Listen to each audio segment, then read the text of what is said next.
Before we begin tonight's story, take a moment to get comfortable wherever you're listening from, and if you'd like, you're always welcome to leave a quiet comment sharing where you're watching from and what time it is for you as you listen, because I enjoy seeing how these stories travel through different nights and different places. And with that, we'll gently begin. By December of 1914, the First World War was no longer the conflict that many people had imagined when it began just months earlier, because across Europe there had been a widespread belief that the fighting would be swift, decisive, and largely concluded before the year's end, a belief shared by politicians, generals, newspapers, and even many of the soldiers themselves, who marched off in the summer heat, expecting a short campaign followed by a return home. Yet as autumn passed and winter arrived, that optimism quietly dissolved into something heavier and more uncertain, especially along the Western Front, where the war had settled into a pattern no one had truly planned for, a pattern defined not by sweeping movements or dramatic breakthroughs, but by stillness, mud, and exhaustion. By early December, long lines of trenches stretched from the North Sea down through Belgium and into northern France,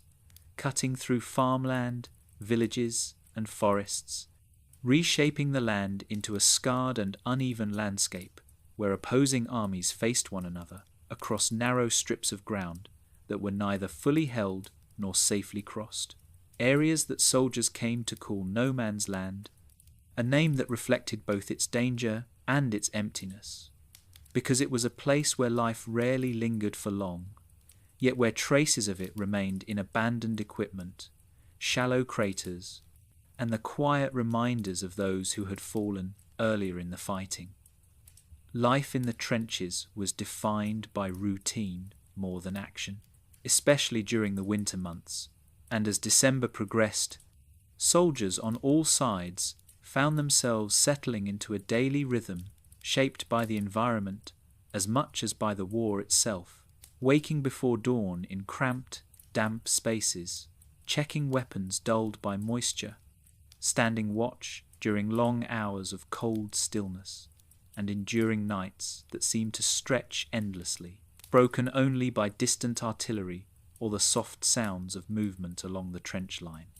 The weather played a constant role in shaping these experiences. As rain turned earth into thick mud, frost hardened the ground into uneven ridges, and cold seeped through layers of clothing that had never been designed for prolonged exposure, leaving soldiers tired not only from fear or combat, but from the slow, persistent strain of discomfort and sleeplessness. Despite the opposing uniforms and languages, the conditions were remarkably similar on both sides of the front, and by December, many soldiers had begun to realize that the men facing them across the trenches were enduring much the same hardships, eating similar rations, shivering through the same nights, and waiting through the same long hours with little certainty about what would come next. Christmas approached quietly that year, not with celebration, but with a sense of dislocation, because for many soldiers it would be their first Christmas spent away from home, separated from family traditions that had once seemed ordinary and unremarkable, now remembered in careful detail during moments of rest, as thoughts drifted back to familiar meals, warm rooms, and voices gathered around tables, memories that offered comfort even as they deepened the awareness of distance and absence. Letters from home arrived irregularly, sometimes weeks late, carrying descriptions of decorations, church services, and seasonal routines that felt both familiar and strangely distant. And when parcels did make their way to the front, they often contained small reminders of life beyond the trenches, tins of food, socks knitted by relatives, handwritten notes tucked between layers of paper, each item quietly reinforcing the idea that another world still existed beyond the mud and wire. Along the front, official preparations for Christmas were minimal, because the war allowed little room for holidays. Yet among the soldiers themselves, there was an unspoken awareness of the date approaching, a shared recognition that December 25th carried meaning regardless of circumstances, especially in a conflict where many of the men on opposing sides shared cultural and religious traditions that traced back centuries. In the evenings, conversations sometimes turned toward home, spoken softly to avoid drawing attention, as soldiers compared how Christmas was celebrated in different regions, what foods they missed most, or how cold winters felt in their hometowns compared to the damp chill of the trenches, and these quiet exchanges helped pass the time, offering a sense of connection that had nothing to do with strategy or orders. By this point in the war, the intense enthusiasm that had characterized the early months had largely faded, replaced by a more subdued and pragmatic outlook. As soldiers came to understand that the conflict was likely to last far longer than anyone had expected, and that survival depended as much on patience and discipline as on bravery. Yet despite this growing realism, December brought with it a subtle shift in atmosphere, a softening that came not from any official decree, but from shared fatigue and the weight of the season itself. On many nights, the front grew quieter after dark, as both sides avoided unnecessary movement, conserving energy and ammunition. And during these hours of stillness, the distance between trenches seemed to shrink, not physically, but perceptually, as sounds carried easily across the open ground. Voices, footsteps, the occasional cough, all reminders that the opposing line was occupied by people rather than abstractions. The early months of the war had not yet hardened attitudes into complete hostility, and while propaganda certainly existed, it had not fully transformed the enemy into something distant or inhuman, especially among men who had not yet endured years of continuous fighting. And so, beneath the surface of duty and discipline,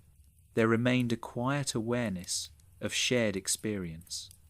an understanding that the war, at least for the moment, had placed ordinary people into extraordinary circumstances without fully erasing their sense of common ground. As Christmas drew closer, this awareness lingered in subtle ways, in moments when rifles remained lowered a little longer than necessary, or when a shouted insult was replaced by silence, not as an act of defiance, but as a reflection of collective weariness, because by December 1914 the war had already taken much, yet it had not yet stripped away every trace of restraint. And within that narrow space between obedience and empathy, the conditions quietly formed for something unexpected to occur, something that would not be planned, ordered, or recorded in official reports at the time, but would instead emerge gradually, shaped by circumstance, tradition, and the simple human desire for a brief pause in a conflict that had already begun to feel endless. Life in the trenches during the winter of 1914 was shaped far more by environment and routine than by moments of action, and as December settled in along the Western Front, soldiers on all sides came to understand that survival depended not only on avoiding enemy fire, but on enduring the slow, wearing discomfort of daily existence in narrow, crowded spaces carved into cold, wet earth. Trenches were rarely dry, and after weeks of rain followed by freezing temperatures, the ground beneath boots became a mixture of thick mud and hardened ridges, uneven underfoot and constantly shifting, making even short movements tiring and awkward, while water pooled in low spots, soaking socks and boots, and leaving many soldiers with perpetually damp feet that never truly dried. The smell of wet earth, unwashed clothing, and lingering smoke clung to everything, settling into uniforms and equipment, and becoming so familiar that it often went unnoticed, blending into the background of trench life as something simply accepted. Soldiers slept when they could, often sitting upright or lying on wooden boards, raised slightly above the mud, wrapped in coats or blankets that offered limited warmth, their rest interrupted by sentry duty, nearby movement, or the distant sound of artillery, and over time, exhaustion became a constant companion, dulling sharp emotions and replacing them with a steady, manageable fatigue that allowed the days to pass without drawing too much attention to how uncomfortable they truly were. Meals were simple and repetitive, usually consisting of bread, tinned meat, and hot drinks when conditions allowed. And while rations provided basic sustenance, they did little to lift spirits, serving instead as another part of the routine, eaten quickly and without ceremony, often in silence, as soldiers huddled together to share warmth rather than conversation. The cold made small tasks more difficult, fingers stiffening around tools and weapons, buttons harder to fasten, writing letters more laborious, and yet these tasks were repeated day after day because routine offered structure, and structure offered a sense of control in an environment where so much felt uncertain. During daylight hours, movement was limited, as exposed positions made soldiers vulnerable to observation and fire. So much of the work of repairing trenches, reinforcing parapets, and moving supplies was done under cover of darkness when the front grew quieter and shadows softened the sharp outlines of the battlefield. Night brought its own challenges, however, as soldiers stood watch in silence, straining to listen for unfamiliar sounds, the cold air carrying every noise across no man's land, making it difficult to tell whether a distant scrape or cough belonged to an animal, a fellow soldier, or someone on the opposite side of the line. These long hours of watchfulness encouraged a heightened awareness of the environment, and many soldiers became intimately familiar with the subtle rhythms of the front, the way the wind moved through wire, the timing of routine enemy patrols, the distant hum of activity that suggested life continuing beyond the trenches. Conversations during these hours were often quiet and unhurried when they happened at all, drifting between practical matters and gentle reflections, as soldiers spoke about home, the weather, or small observations that required little emotional investment because strong feelings, whether fear or anger, were difficult to sustain over such extended periods of waiting. As December progressed, the approach of Christmas added a subtle layer to these conversations, not through excitement or anticipation, but through quiet acknowledgement, as soldiers mentioned dates in passing or counted days almost absent-mindedly, aware that a familiar moment in the calendar was approaching even if it would pass without celebration. Letters from home, when they arrived, were read slowly and carefully, often reread multiple times, the words offering comfort and familiarity, yet also highlighting the distance between the front and the lives soldiers had left behind. And, while some men chose to share excerpts with those around them, others kept their letters private, folded carefully, and stored close, as personal reminders of a world that felt increasingly distant. The trenches themselves fostered a kind of enforced intimacy, as soldiers lived in close quarters with the same small group day after day, learning each other's habits, moods, and routines. And while tensions sometimes arose, the shared experience of discomfort and uncertainty often encouraged a quiet cooperation because harmony made life more manageable and conflict added unnecessary strain. By winter, many soldiers had developed a practical understanding of the enemy across the line, not in terms of strategy or ideology, but in terms of routine, recognizing that the opposing side likely followed similar schedules, stood watch at similar hours, and endured similar conditions, and this awareness subtly altered perceptions,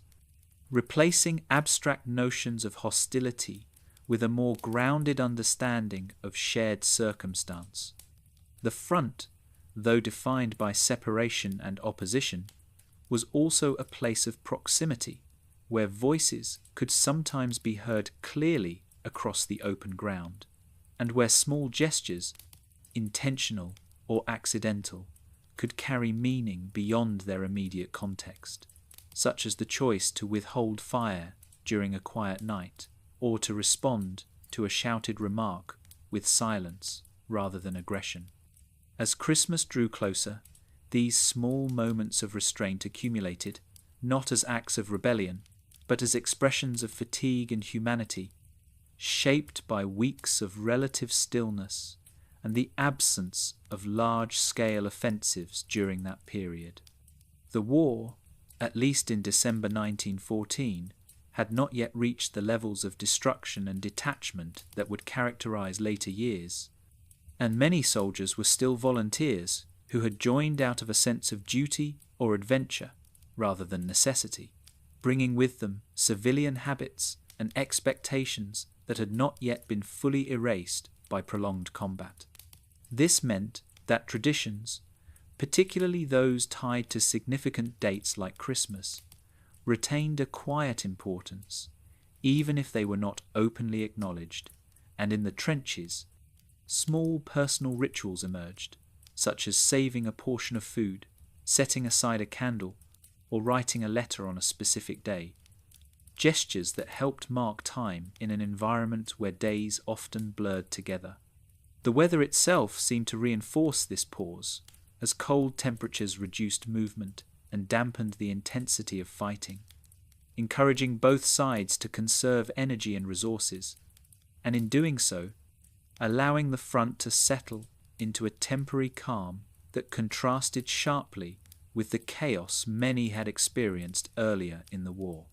It was within this calm, shaped by exhaustion, routine, and the shared challenges of winter trench life, that the conditions quietly formed for something unusual to occur, not through planning or coordination, but through a gradual softening of boundaries, as soldiers on both sides adjusted to the reality of prolonged coexistence in close proximity, and found themselves, perhaps without fully realizing it, prepared for a moment when the familiar routines of watchfulness and restraint would give way to an unexpected pause in the conflict, one shaped not by command,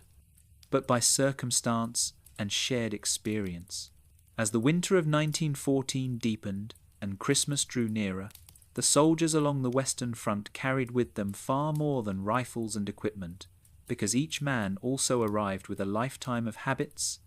traditions, and quiet expectations shaped by the places he had come from. And although the war had stripped away many comforts, it had not erased the cultural rhythms that marked the passage of the year, especially those connected to Christmas, a holiday that, for many, had always been associated with rest, familiarity, and a pause in ordinary work. Across Britain, France, and Germany, Christmas had long been a time of gathering, reflection, and shared ritual, and while customs varied from region to region, there were enough common threads to create a sense of recognition, even across national boundaries, particularly among soldiers who had grown up with similar religious observances, seasonal songs, and family traditions. Many British soldiers remembered Christmases centred around church services, familiar hymns, and simple meals shared with family, followed by quiet evenings indoors, while German soldiers often recalled decorated trees, candlelight, and the exchange of modest gifts, traditions that emphasized warmth and togetherness during the coldest part of the year. And French soldiers, too, carried memories of holiday gatherings, special foods, and moments of rest that stood apart from the rest of the calendar. These memories did not disappear when the men put on uniforms. Instead, they lingered quietly beneath the surface of daily trench life, emerging during moments of rest or conversation, when soldiers spoke about home in careful, measured tones, not wanting to dwell too deeply on what they were missing, yet unable to ignore the significance of the season. Letters from home reinforced these connections, describing preparations taking place far behind the lines, decorations being hung, meals planned, and families gathering as they always had. And while these letters brought comfort, they also carried a subtle ache, reminding soldiers of how far removed they were from the ordinary rhythms of life, an awareness that became more pronounced as December progressed. Parcels, when they arrived, often contained items chosen specifically for the holiday, small treats saved for Christmas Day, bits of chocolate, tins of biscuits, or homemade items sent with care. And even when supplies were limited, the intention behind these packages mattered, serving as tangible links to the world beyond the trenches. Among the soldiers themselves, these traditions were shared and compared, sometimes explicitly, sometimes through small gestures, such as setting aside a portion of food or speaking about how Christmas was celebrated in different towns and villages, conversations that required little emotional intensity, yet helped create a sense of continuity in an environment otherwise defined by disruption. Music played a particularly important role in these cultural memories,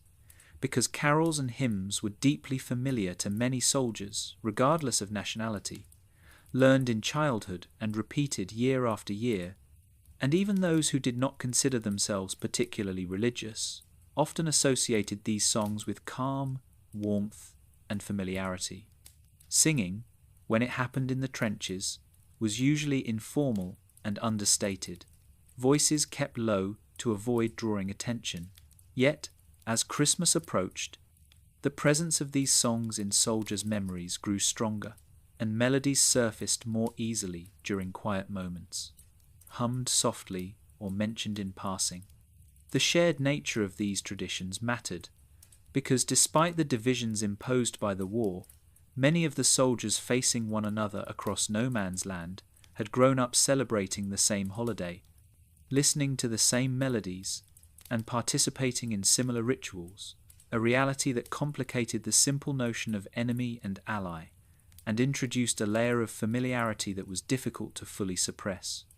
This was particularly true in 1914, when the war was still new, and attitudes had not yet hardened into the deeply entrenched hostility that would characterize later years, meaning that cultural common ground remained visible, even if it was rarely acknowledged openly. The presence of chaplains along the front further reinforced these shared traditions, as religious services were sometimes held in makeshift spaces when conditions allowed, offering soldiers a brief sense of normalcy and structure, and reminding them of the broader cultural framework that existed beyond the conflict. Even soldiers who chose not to attend these services were aware of them, and the sound of familiar prayers or hymns drifting through the trenches added to the atmosphere of the season, quietly marking the passage of time in a place where days often blended together. Beyond formal observances, small personal rituals emerged, shaped by individual backgrounds and habits, such as writing letters on specific dates, saving certain foods for special occasions, or simply taking a moment of quiet reflection, gestures that required little effort yet carried personal significance.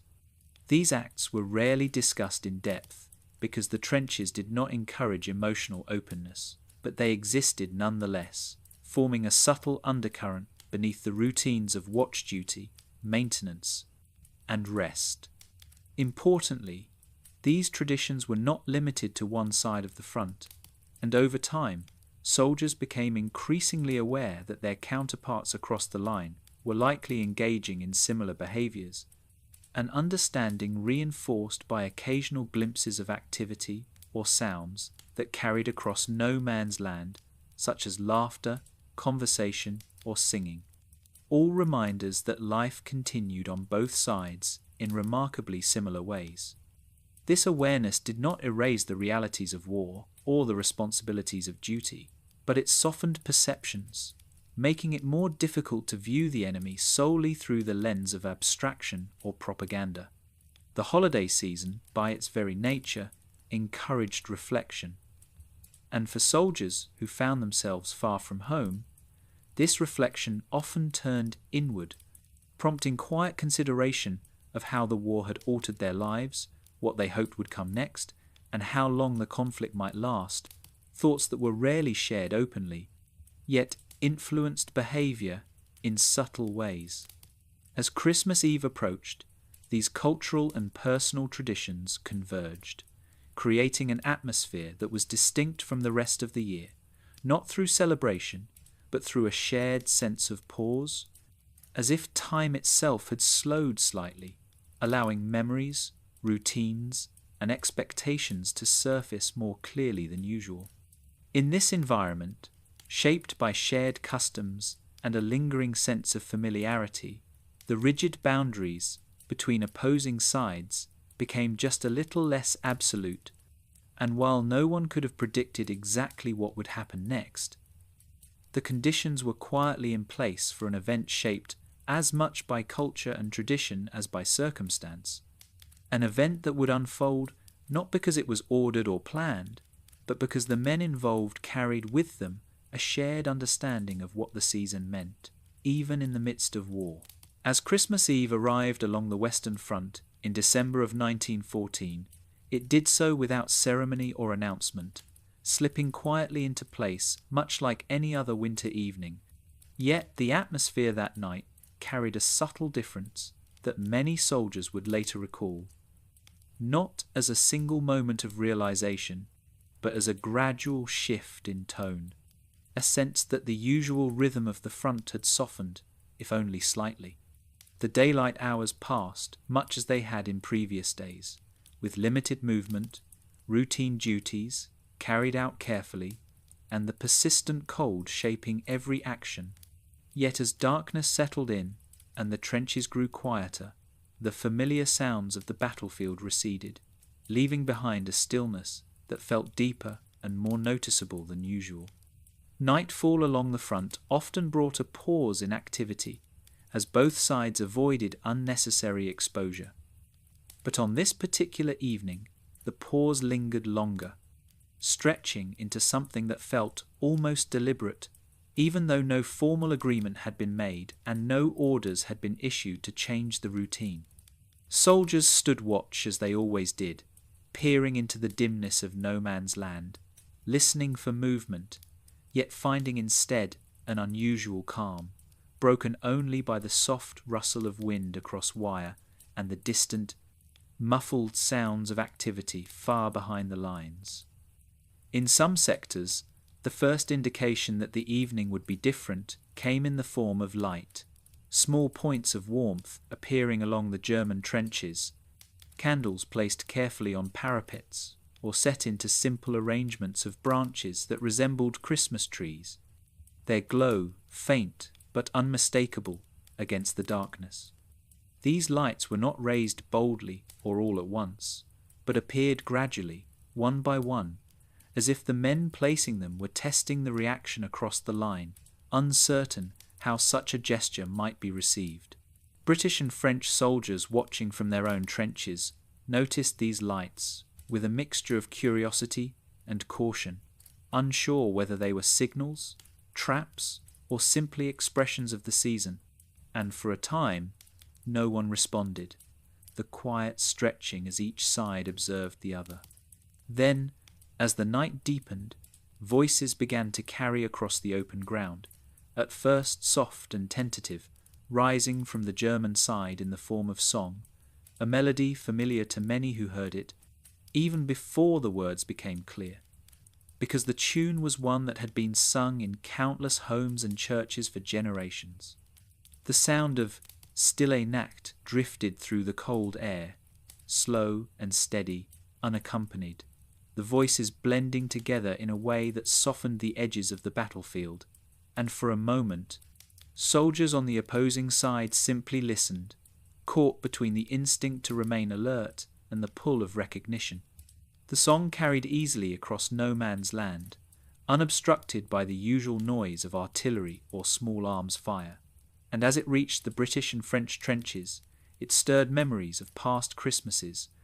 of familiar melodies sung in safer places, and gradually, cautiously, some of those listening began to respond, answering with English carols, their voices rising in turn, creating a quiet exchange of music that crossed the lines where bullets normally flew. This exchange was not coordinated or polished, and it did not occur everywhere at once, but in those places where it happened, it unfolded slowly, each side waiting to see how the other would react. And when no shots followed, the singing continued, growing a little more confident with each verse. The effect of this shared music was subtle yet powerful, because it replaced the usual sounds of war with something entirely different, something rooted in familiarity and tradition rather than conflict. And as the songs faded into the night, a new kind of communication began.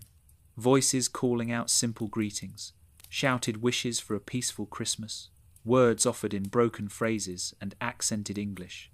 German and French, accompanied by gestures meant to show goodwill rather than threat.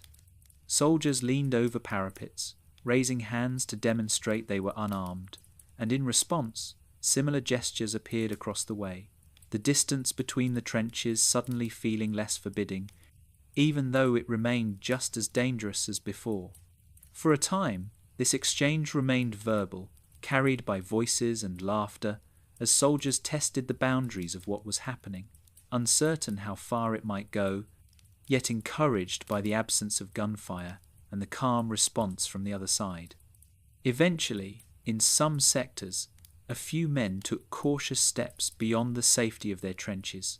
climbing up and moving slowly into no man's land, hands visible, movements deliberate, each step taken with care, not out of fear of immediate attack, but out of respect for the fragile moment unfolding around them. Those who followed did so in small numbers at first, watching closely for any sign that the calm might break. Yet, as more men emerged from both sides, the open ground between the trenches, so often defined by danger,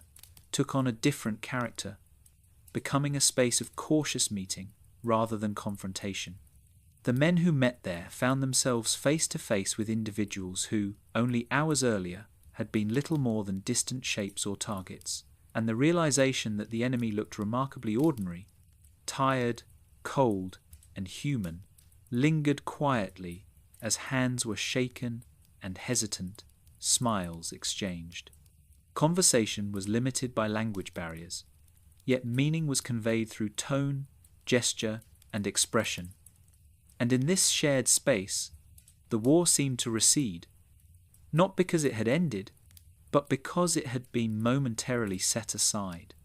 Small items were passed from pocket to pocket, cigarettes, bits of food, buttons cut from uniforms, simple objects that carried symbolic weight far beyond their material value, because they represented trust, however temporary, and acknowledgement of shared circumstance. The pace of the evening remained unhurried, shaped by the cold and the awareness that this pause could not last indefinitely, and as the hours passed, the men lingered, talking, laughing softly, and occasionally falling into reflective silence,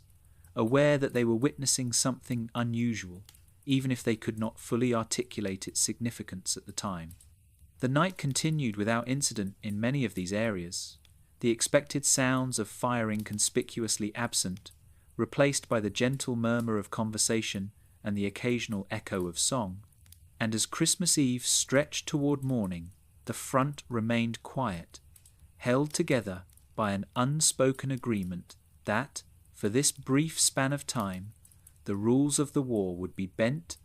allowing space for a moment of shared humanity before the conflict resumed its familiar course. As the night of Christmas Eve continued to unfold along the Western Front,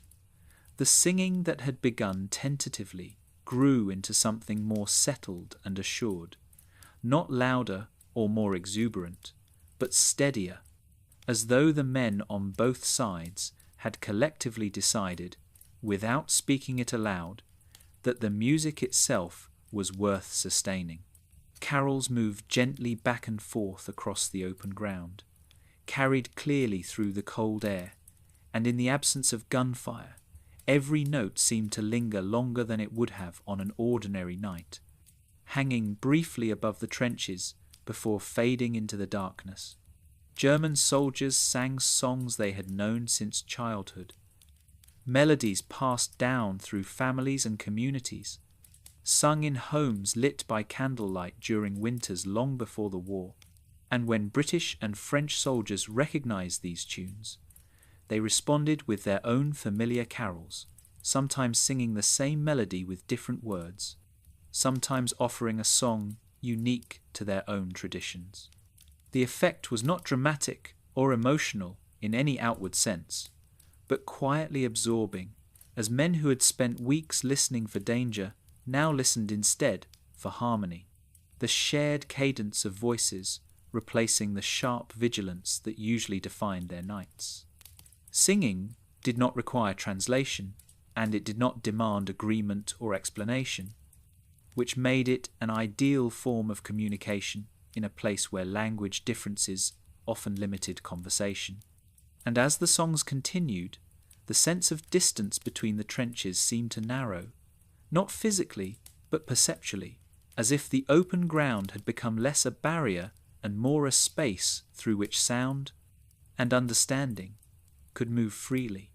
Some soldiers leaned against the trench walls or rested their arms on parapets as they listened, allowing themselves to be still in a way that was rarely possible during the war, while others joined in quietly,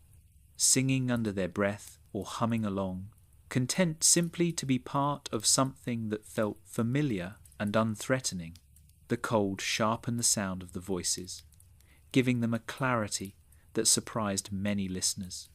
And the stillness of the night allowed even softer notes to travel far, reaching ears that might otherwise have been tuned only to the sounds of danger. For a time, the carols seemed to suspend the ordinary passage of hours, creating a gentle rhythm that marked the night not by watch changes or alerts, but by verses and melodies that flowed one into the next. And in that rhythm, soldiers found a sense of calm that had been absent for months. Memories surfaced quietly as the songs continued, images of past Christmases spent in places of warmth and safety, of voices joined together in familiar rooms, and while these memories carried a hint of longing, they did not overwhelm, because the presence of others sharing the same songs softened the distance between past and present.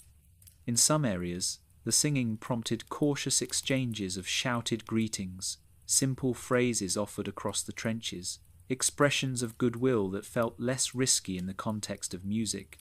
because the songs themselves had already established a tone of restraint and mutual respect.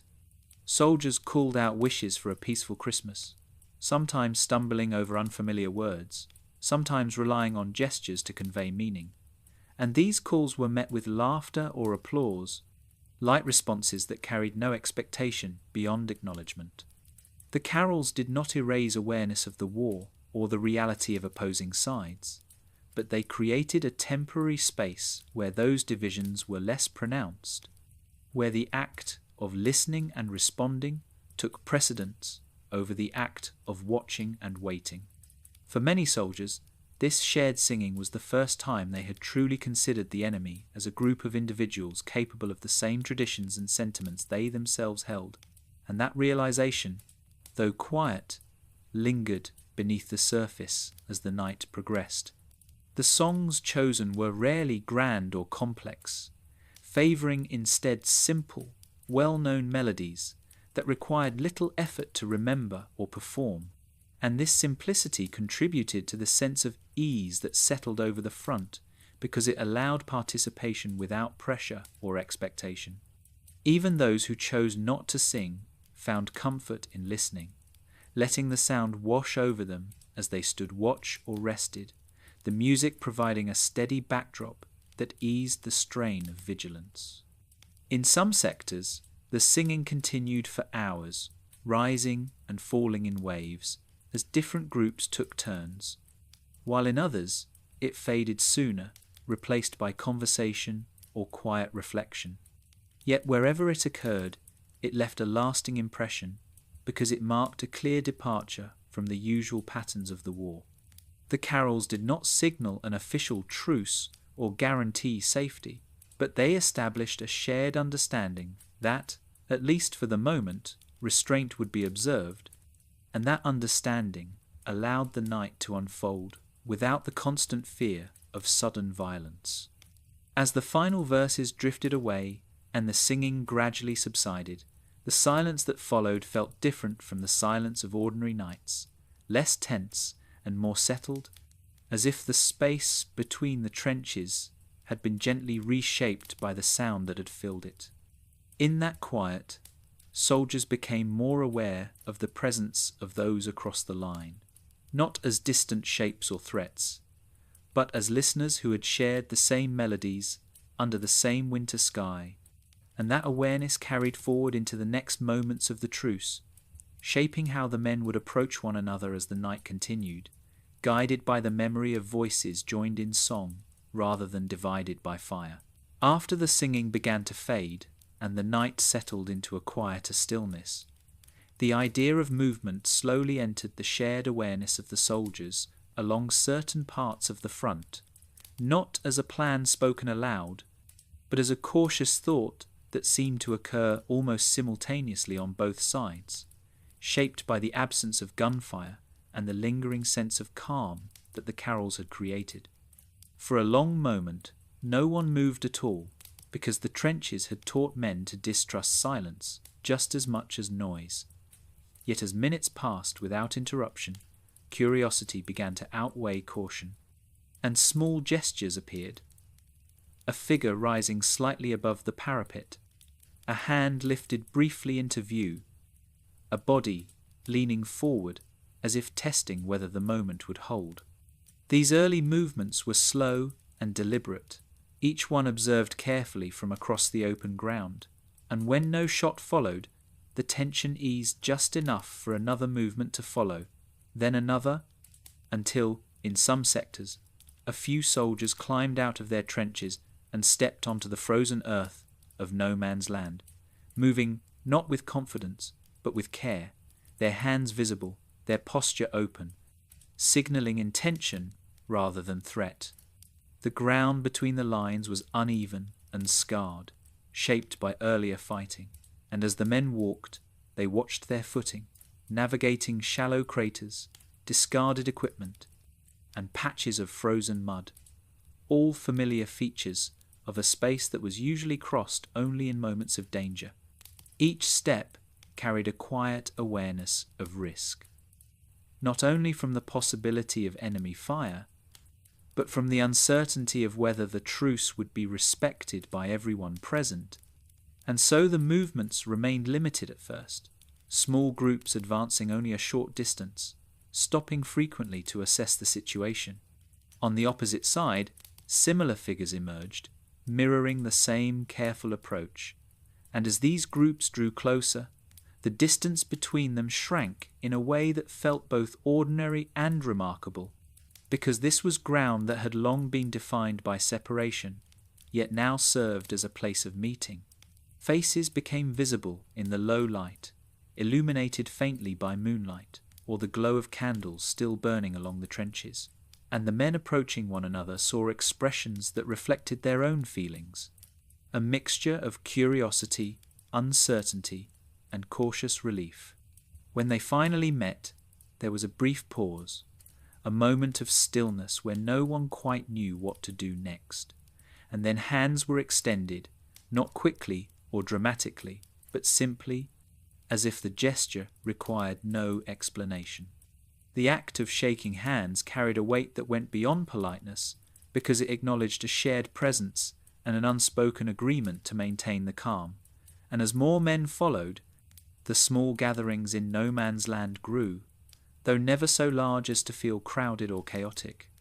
Conversation began tentatively, limited by language barriers, yet facilitated by gestures, smiles, and the occasional shared word that crossed linguistic boundaries, and while misunderstandings were common,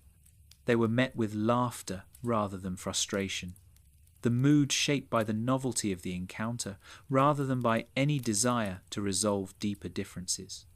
Soldiers compared uniforms, pointed to insignia, and exchanged simple remarks about the cold or the length of the war, conversations that avoided politics or blame, focusing instead on shared experience and immediate surroundings. Officers, when present, often observed rather than intervened, aware that issuing orders in this moment might do more harm than good, and in many cases, junior leaders chose to allow the interactions to continue, trusting that discipline would reassert itself when necessary. The men in no man's land moved slowly, mindful of the fragile nature of the truce, and as the hours passed, the sense of danger receded further, replaced by a cautious comfort that allowed for longer conversations and closer proximity. Some soldiers sat down on the ground, resting against packs or equipment, while others remained standing, content simply to be present, to experience the quiet and the novelty of peaceful contact. The open ground, once a place of fear and loss, took on a different character, not because its history had changed, but because its use had, becoming for a brief time a shared space rather than a contested one. The sounds of the night reflected this shift, with voices replacing the crack of rifles, footsteps replacing the thud of shells, and the occasional laugh echoing softly where explosions had once dominated. Despite the calm, there was an underlying awareness that this moment existed outside the normal structure of the war, and that its continuation depended on restraint and mutual respect, and so the interactions remained measured, avoiding any actions that might be misinterpreted or provoke alarm. Soldiers were careful not to linger too close to the trenches themselves, maintaining a neutral distance that respected the boundaries of both sides, and this shared understanding helped sustain the truce through the night. As the novelty of the initial meeting settled into a quieter rhythm, the focus shifted from the act of crossing the line to the experience of being present together, and in that presence, the men found a sense of relief that came not from celebration, but from the absence of threat. Time seemed to move differently in no man's land that night, stretching gently, allowing moments to unfold without urgency, and for soldiers accustomed to constant vigilance, this slowing felt almost unfamiliar, yet deeply welcome. The first movements into the open ground marked a turning point in the truce, transforming it from a distant exchange of song into a lived experience of proximity and connection. And while no one could know how long it would last, those present sensed that they were part of something rare, a moment shaped not by strategy or command, but by the shared decision to step forward cautiously and see what might happen when the usual rules were set aside, even if only for a little while. Once the first cautious steps into no man's land had been taken, and the presence of soldiers from opposing sides became an accepted reality rather than a momentary surprise, the encounters themselves began to settle into a quieter, more natural rhythm, shaped less by uncertainty and more by simple human curiosity. Meeting face to face removed the distance that had allowed imagination and assumption to fill the gaps, and in its place came small, ordinary details that felt unexpectedly grounding: the sound of boots on frozen earth, the texture of wool coats worn thin from weeks of exposure, the tired expressions carried by men who had slept poorly for too long. The enemy, once defined by uniform and position, became a collection of individuals, standing close enough to see clearly, and this closeness shifted perceptions in subtle ways, because it replaced abstraction with familiarity, and familiarity carried a calming effect that made conversation easier, even when words were limited. Language barriers meant that many exchanges relied on gestures, shared laughter, and the occasional word that happened to overlap across languages, and when misunderstandings occurred, they were met not with frustration but with patience, because the purpose of the meeting was not to negotiate or persuade, but simply to acknowledge one another's presence. Soldiers pointed to their homes on maps or traced imaginary journeys through the air, describing where they came from using place names, accents, and hand motions, and while exact details were often lost, the meaning carried through clearly enough, because the act of sharing origin stories required little translation. There was curiosity about uniforms and equipment, with men examining buttons, badges, and insignia, asking simple questions about rank or role, sometimes through gestures alone. And these observations reinforced the realization that despite differences in appearance, the structure of daily life was remarkably similar on both sides. Laughter surfaced easily in these moments, not loud or exuberant, but warm and surprised, prompted by shared jokes about the cold, the mud, or the length of the war, subjects that required no explanation because everyone present understood them equally well. Smiles replaced guarded expressions, and shoulders relaxed as the absence of threat became increasingly clear, allowing the men to stand more comfortably, shifting their weight, leaning on packs, or resting their hands in pockets rather than keeping them poised for action. The presence of officers varied by location, and where they were present, their behavior often reflected the tone set by the men themselves, observing quietly, participating cautiously, or simply allowing the interactions to continue without interference, aware that the moment was fragile and could be disrupted by unnecessary authority. In these face-to-face meetings, there was little discussion of politics or blame, because such topics carried the potential to disturb the calm, and instead, conversation focused on immediate, tangible aspects of life: the weather, the difficulty of trench living, the hope that the war might end sooner rather than later, sentiments expressed softly and without expectation. The shared experience of hardship formed an unspoken bond, as soldiers recognized in one another the same weariness and resilience they felt themselves, and this recognition fostered a sense of mutual respect that required no formal acknowledgement. Time passed gently in these gatherings, marked not by watches or orders, but by the natural ebb and flow of conversation. As small groups formed and dissolved, individuals drifting from one exchange to another, guided by curiosity rather than obligation. Some soldiers took photographs, capturing images that would later seem almost unreal,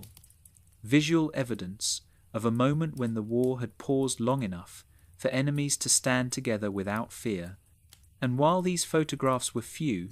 they reflected the desire to preserve the experience, even if its full significance was not yet understood. Others focused simply on being present, content to observe and listen, absorbing the calm atmosphere that had settled over the open ground. The night air carried the quiet sounds of movement and speech, and in the absence of artillery, these sounds felt amplified, lending an intimacy to the gathering that made each interaction feel personal and immediate. As the hours continued, the initial novelty of meeting face to face gave way to a steadier sense of ease, and while no one forgot the reality of the war or the responsibilities that awaited them, the moment allowed space for reflection, as soldiers considered, perhaps for the first time, the full humanity of those they had been ordered to oppose. This reflection did not lead to grand declarations or promises, but it influenced behavior in subtle ways, shaping tone, posture, and choice of words, as men navigated the delicate balance between acknowledging shared humanity and maintaining the boundaries imposed by duty. The ground itself seemed to hold the quiet of these encounters, absorbing the footsteps and voices without echo, and as midnight passed, the sense of time became less defined, the night stretching comfortably as though it were willing to accommodate the pause. In meeting face to face, the soldiers created a temporary community defined not by allegiance, but by circumstance. A gathering shaped by the understanding that while the war continued elsewhere, here, for this brief span, restraint and recognition had taken its place, and that understanding allowed the interactions to unfold without urgency, leaving those present with a memory that would linger long after they returned to their trenches, a memory of a night when proximity replaced distance, and when the enemy, seen clearly at last, felt unexpectedly familiar. As the gatherings in no man's land continued, and the initial uncertainty of meeting face to face settled into a calm familiarity, the act of exchanging small gifts emerged naturally, not as a planned event, but as an extension of the conversations and shared presence that had already taken shape, guided by a quiet instinct to mark the moment in a way that felt appropriate to the season. Soldiers reached into pockets, packs, and coat linings, producing simple items they had carried for weeks or months, objects that held modest value in ordinary circumstances, but took on deeper meaning in this setting, because offering something personal required trust, and receiving it acknowledged that trust in return. Cigarettes were among the most commonly exchanged items, passed easily from hand to hand, familiar and practical, serving as both a gesture of goodwill and a means of easing conversation, while matches and tobacco followed close behind, shared without hesitation, because scarcity had taught the men to appreciate the value of small comforts. Food, too, played an important role in these exchanges,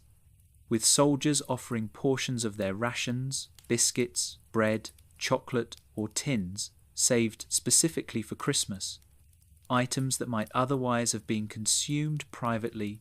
now shared openly as a way of honouring the moment. In some cases, these foods came from parcels sent from home, making the act of sharing them particularly meaningful, as it extended the care of distant families across the lines, allowing the warmth of home to reach even those who had been considered enemies only hours earlier. Uniform buttons, cap badges, and insignia were also traded, carefully removed and handed over as souvenirs, tangible reminders of the encounter that could be kept long after the truce ended, and these exchanges were often accompanied by gestures indicating where the item came from or what it represented, even if the exact words were lost to language differences. The atmosphere during these exchanges remained unhurried and respectful, with no sense of obligation or expectation, because the value of the gifts lay not in their material worth, but in the act of giving itself, a quiet acknowledgement of shared humanity that required no explanation. Soldiers smiled as they accepted items, sometimes examining them closely, sometimes tucking them away immediately, understanding that these small objects would carry stories that could be told later, even if the details were imperfect. Laughter often accompanied the exchanges, particularly when gifts were unexpected or improvised, and this laughter carried a softness that contrasted with the usual tension of the front, reinforcing the sense that the moment existed outside the normal constraints of the war. The process of exchanging gifts also helped structure the interactions, providing a gentle rhythm that guided conversation and movement as men moved from group to group, offering and receiving, the open ground becoming a place of circulation rather than confrontation. In these moments, the differences between uniforms and languages seemed less important than the similarities in behaviour, as soldiers followed familiar social patterns of politeness and gratitude, habits learned long before the war and not easily erased by it. The simplicity of the gifts allowed the exchanges to remain accessible to everyone present, regardless of rank or background, because the items offered were things that most soldiers carried, making participation easy and inclusive. Officers, when involved, often accepted or offered gifts with the same quiet demeanour as the men they led, understanding that the gesture carried symbolic weight and that refusing might disrupt the fragile calm. The cold air sharpened the senses, making the textures of paper, metal, and fabric more noticeable as items were handled and passed along. and these sensory details grounded the experience, anchoring it in physical reality rather than abstraction. As the exchanges continued, the sense of novelty gradually gave way to a deeper appreciation of the moment, as soldiers recognized that they were participating in something unlikely to be repeated, a brief intersection of lives that would soon diverge once again, shaped by orders and obligations beyond their control. The act of giving, in this context, served as a way of marking time, of acknowledging that Christmas had arrived even in the midst of war, and that the traditions associated with it could still find expression, however altered by circumstance. There was an awareness that these gestures did not change the larger course of the conflict, yet that awareness did not diminish their importance, because the gifts represented something more immediate and personal, a choice made freely in a setting where choice was often limited. As the hours passed and the supply of exchangeable items diminished, the pace of gifting slowed, giving way to quieter conversation and reflection. But the impact of the exchanges lingered, shaping the tone of the gathering and reinforcing the sense of mutual respect that had developed throughout the night. The small objects now carried by the soldiers held layers of meaning, reminders of a moment when generosity crossed boundaries and the usual divisions of war were briefly set aside, and as the men looked around at one another, aware that the truce could not last indefinitely, the presence of these gifts offered comfort, not because they promised peace, but because they affirmed the possibility of kindness, even in the most unlikely circumstances. As the exchanges of gifts gradually slowed and the novelty of meeting face to face settled into a quieter, more reflective calm, attention naturally turned to the ground around them, to the parts of no man's land that still bore the visible traces of earlier fighting, and among these traces were the bodies of soldiers who had fallen in previous weeks and had not yet been recovered, lying where they had been left because the danger of crossing the open ground had made retrieval impossible. The presence of these fallen men had been a silent reality for some time, known to everyone on both sides, yet rarely addressed directly, and now, in the stillness of the truce, they became impossible to ignore, not in a dramatic or shocking way, but as a quiet acknowledgement that this place held more than memories of conflict. It held the remains of those who would not be returning to the trenches. Without formal discussion or instruction, small groups formed with a shared purpose, gathering tools where they could, shovels, picks, or anything suitable for digging, and moving carefully toward the places where the bodies lay, guided by gestures and nods rather than words. The work began slowly, marked by a sense of respect that shaped every movement, because this was not a hurried task or one carried out under pressure, but a deliberate effort to offer a measure of dignity where it had long been absent. Soldiers from opposing sides worked alongside one another, standing close, passing tools back and forth, and communicating through simple signals, their actions coordinated not by rank or command, but by shared understanding of what needed to be done. The ground was hard in places, softened in others by earlier rain, and digging required effort, yet no one complained or rushed, aware that the labour itself carried meaning, transforming a space once defined by danger into one shaped by care. When the graves were ready, the bodies were moved gently, lifted and carried with attention, the men handling them mindful of the weight they bore, both physical and symbolic. And as they worked, conversation fell away, replaced by a quiet focus that felt appropriate to the moment. The usual divisions of uniform and nationality receded further during this work, because the fallen were no longer identified primarily by allegiance, but by the fact that they were soldiers who had shared the same hardships and risks, and who now required the same simple act of burial. In some instances, Makeshift markers were placed, crosses or simple signs fashioned from available materials. And while these markers were temporary, they served as gestures of remembrance, acknowledging that these lives had been noticed and honoured, even if only briefly. When the work was complete, the men gathered nearby, standing in loose groups, heads bowed or eyes lowered, as prayers were spoken or moments of silence observed, sometimes led by chaplains, sometimes offered informally by individuals who felt compelled to say a few words. These prayers were spoken in different languages, yet their tone and intent were unmistakably similar, focusing on rest, peace, and remembrance rather than victory or loss, and in the quiet that followed, the shared nature of the act became clear, because grief, in this context, was not divided along national lines. The act of burying the dead together carried a profound stillness, one that settled over the gathering and lingered even after the work had ended, shaping the mood of the night and deepening the sense that the truce was more than a pause in fighting. It was a moment of shared recognition of the cost of the war. Soldiers who had spent weeks avoiding exposure now stood openly in the same space,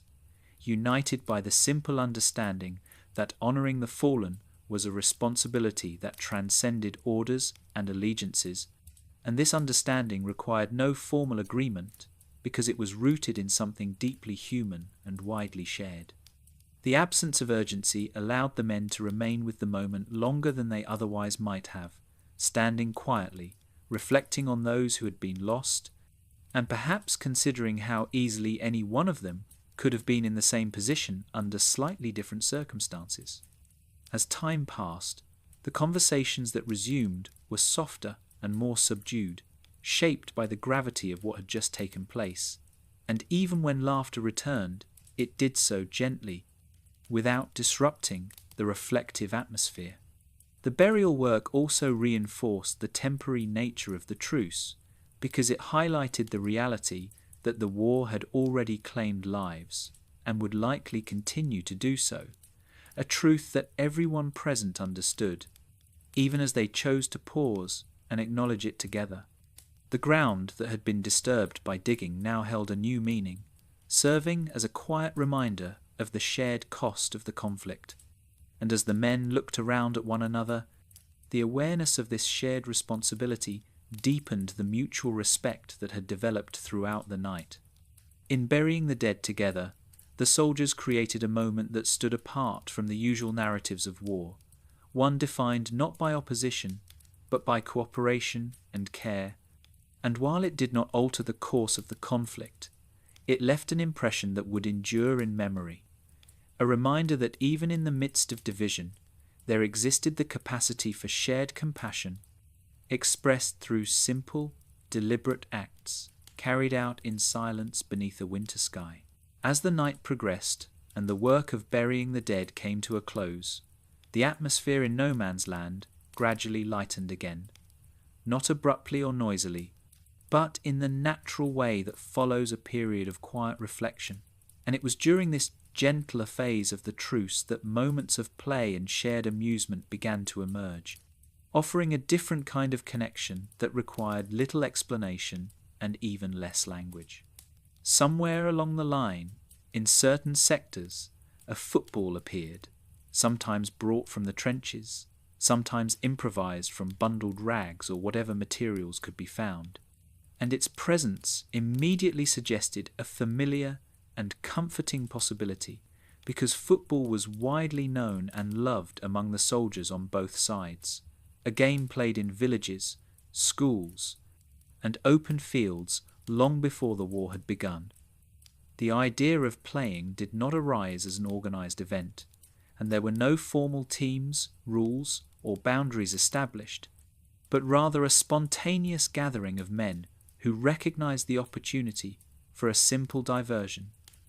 one that carried no threat and invited participation without obligation. The ground was uneven and frozen in places, marked by shallow craters and scattered debris, yet this did not discourage the men. because the purpose of the game was not competition or performance, but movement, laughter, and the shared experience of doing something ordinary in an extraordinary setting. Boots kicked at the ball cautiously at first, testing the surface, and when it rolled without incident, the game began to take shape. Players spreading out loosely, calling to one another with gestures and smiles rather than shouted instructions, and gradually settling into a rhythm that felt familiar despite the surroundings. Laughter accompanied missteps and awkward turns,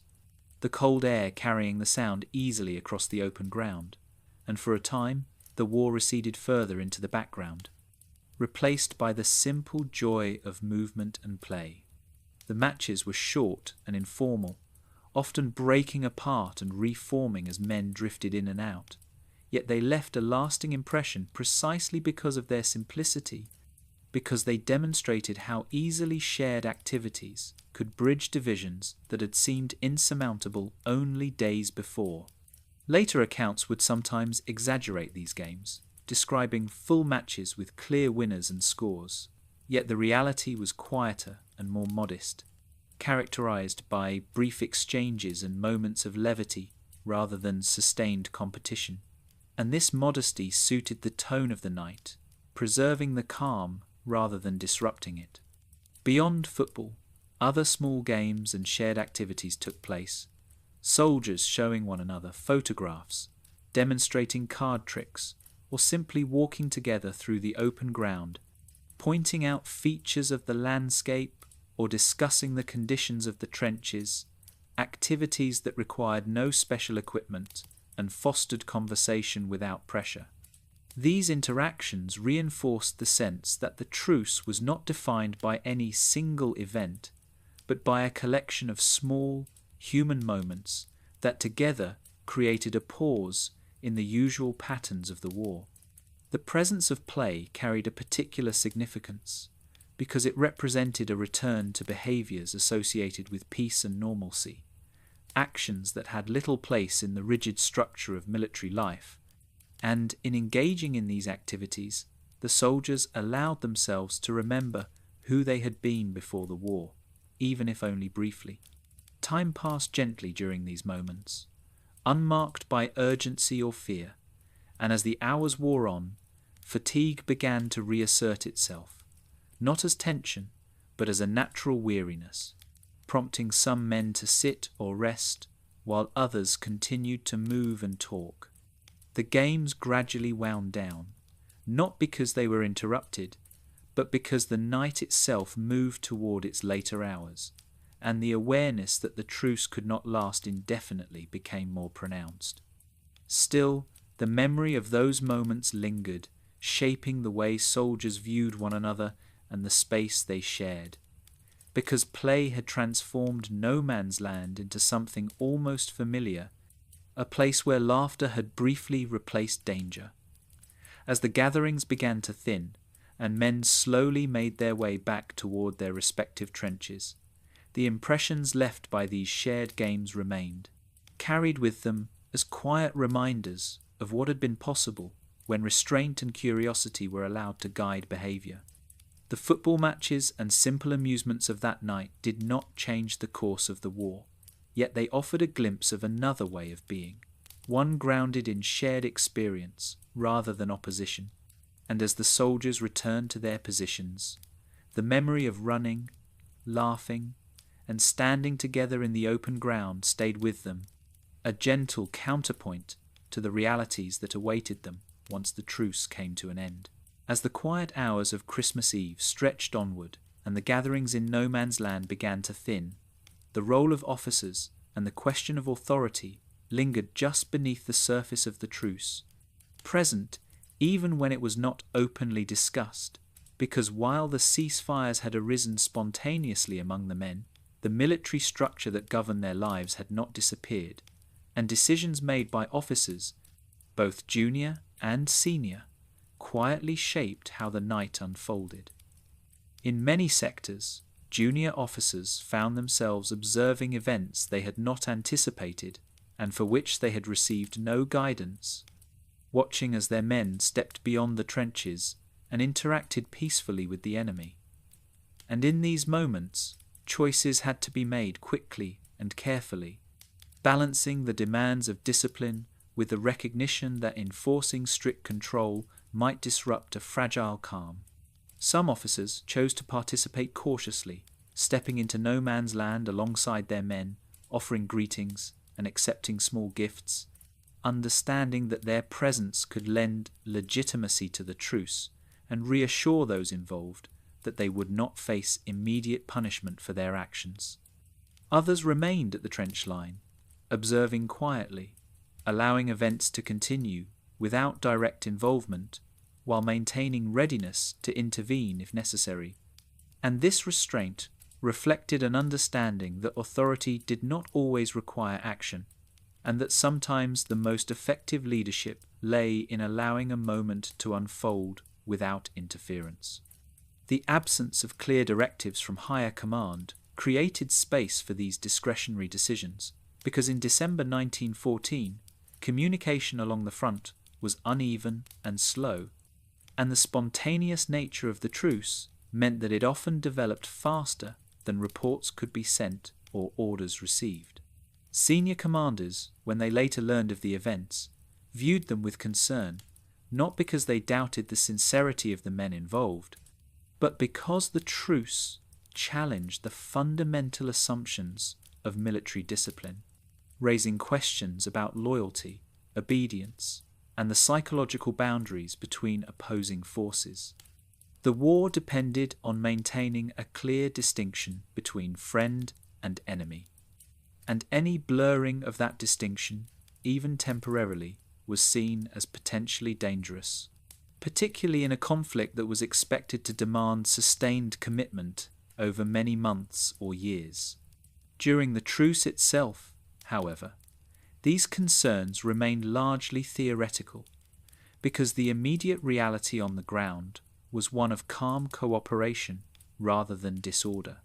and officers present could see that the men remained aware of their responsibilities, returning to their trenches when appropriate and avoiding actions that might compromise security. The behaviour of the soldiers reinforced the sense that the truce was not an act of mutiny or defiance, but a brief pause shaped by circumstance and shared restraint. And this understanding allowed many officers to tolerate the situation, even if they did not openly endorse it. In some cases, informal agreements were made between opposing officers to maintain the ceasefire for a limited period, often until midnight or through Christmas Day, and these agreements were communicated quietly, relying on trust rather than formal documentation. The tone of these exchanges remained professional and measured, reflecting an awareness that while the moment was unusual, it existed within the broader context of an ongoing war that would soon resume its familiar patterns. As the night progressed, officers also took practical considerations into account, ensuring that sentries remained alert, that weapons were not left unattended, and that the truce did not compromise defensive positions, because even in the midst of calm, the possibility of misunderstanding or accidental escalation remained. These precautions were carried out discreetly, so as not to disrupt the atmosphere, and they reflected a careful balancing act, maintaining readiness while respecting the shared pause.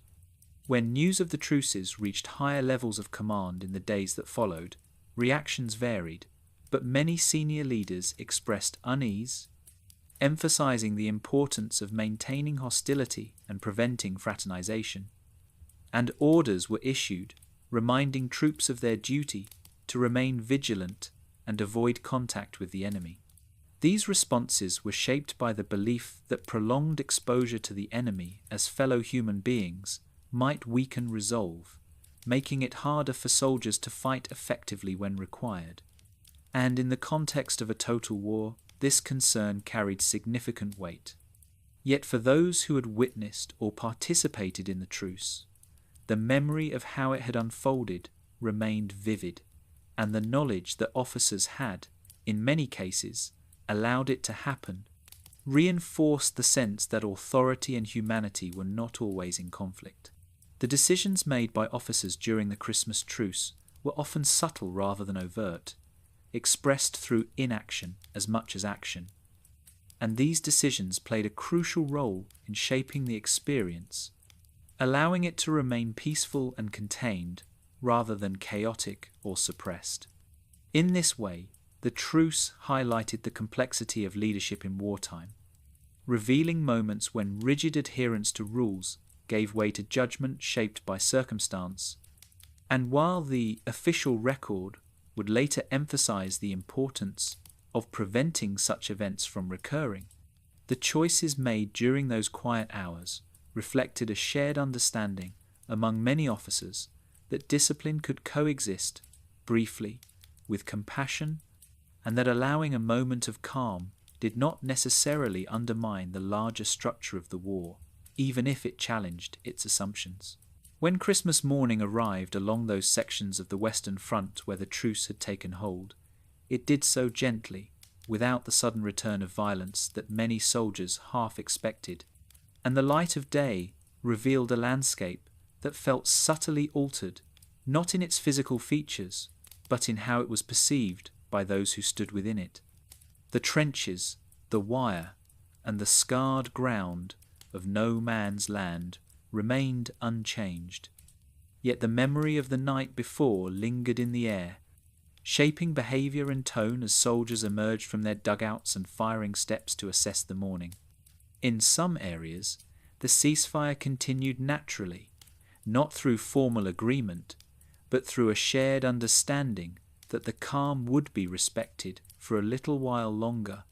and as daylight spread across the front, men could see more clearly the faces and movements of those on the opposite side,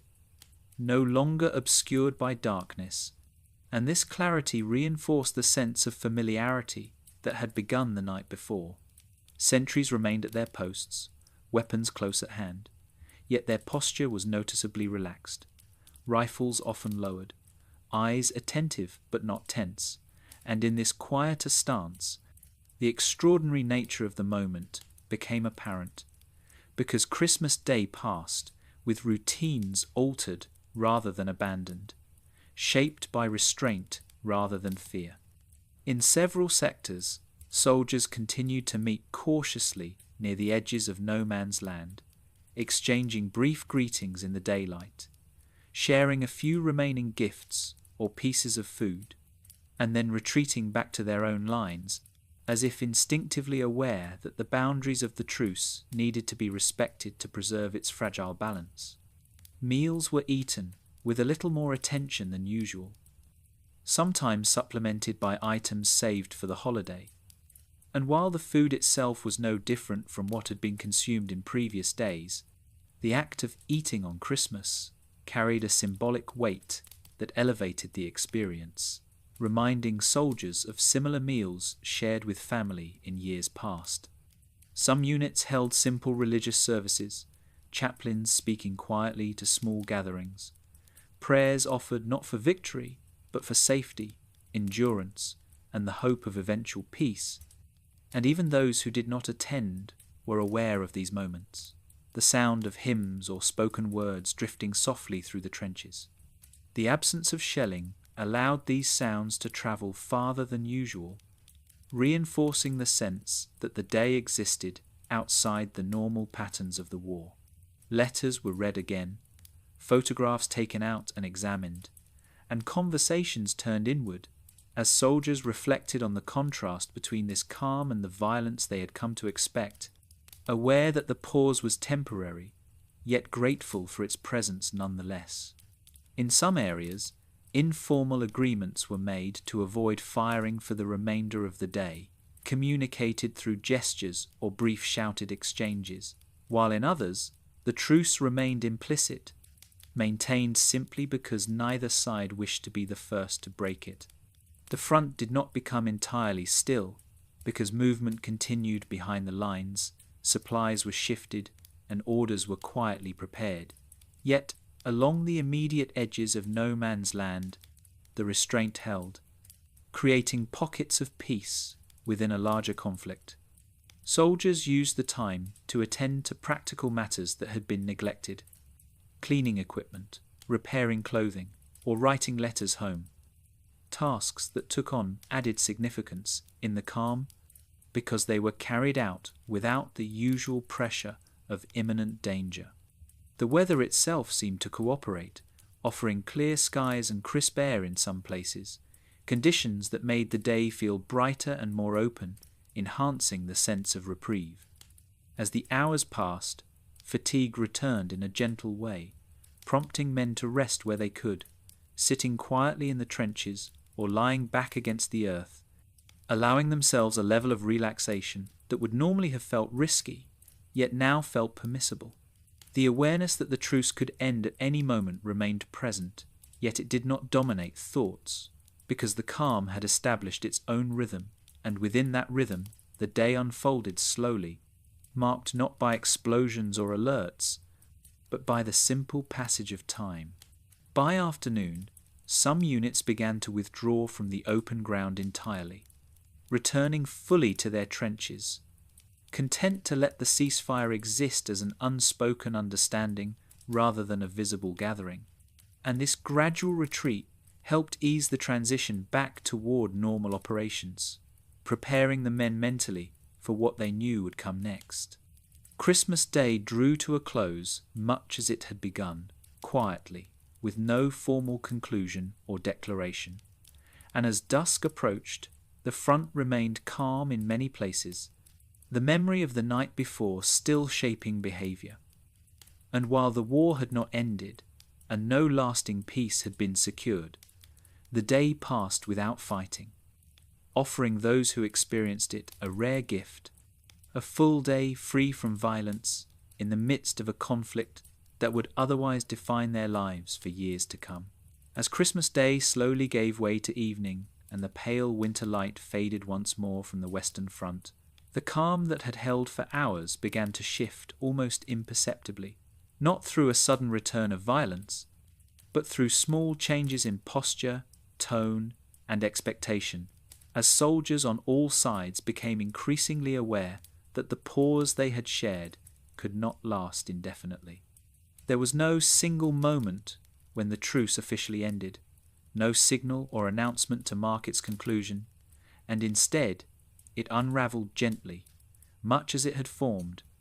shaped by circumstance and an unspoken understanding that the routines of war would soon resume. In many sectors, men withdrew fully into their trenches as darkness approached, exchanging final waves or quiet words across the open ground before disappearing back into the familiar shelter of earth and timber, aware that maintaining distance would make the transition back to duty easier. The open spaces of no man's land, which had briefly felt almost communal, grew empty again, their stillness taking on a different quality now that the gatherings had dispersed, as if the ground itself were returning to its accustomed role as a boundary rather than a meeting place. Inside the trenches, routines resumed cautiously, sentries taking up positions with renewed attentiveness, weapons checked and cleaned, and watch schedules re-established. Yet even as these tasks were carried out, the tone remained subdued because the memory of the truce lingered, influencing behaviour and tempering reactions. In some areas, the first shots fired after the truce were deliberately aimed high or wide. Warning shots meant to signal a return to hostilities without immediately endangering lives, and this approach reflected a lingering reluctance to break the calm too abruptly, a desire to acknowledge the shared experience before moving forward. These shots, when they came, sounded different to those who heard them, sharper against the silence that had preceded them, and they carried a weight beyond their immediate purpose, marking the end of something rare and unexpected. Soldiers listened carefully for responses, and when shots were returned in kind, it became clear that the familiar patterns were reasserting themselves, slowly but surely, as the war reclaimed its rhythm. Conversations within the trenches turned practical once more, focusing on watch duties, equipment, and the likelihood of future orders. Yet beneath these discussions ran a current of reflection, as men considered how easily the front had grown quiet, and how quickly it could become loud again. The return to routine was not accompanied by celebration or relief, but by a quiet acceptance, shaped by the understanding that the truce had been an exception rather than a turning point, and that the larger forces driving the war remained unchanged.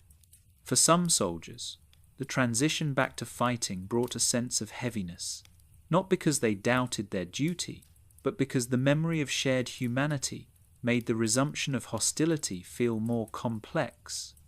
requiring a renewed mental adjustment to the realities of war. Others compartmentalized the experience,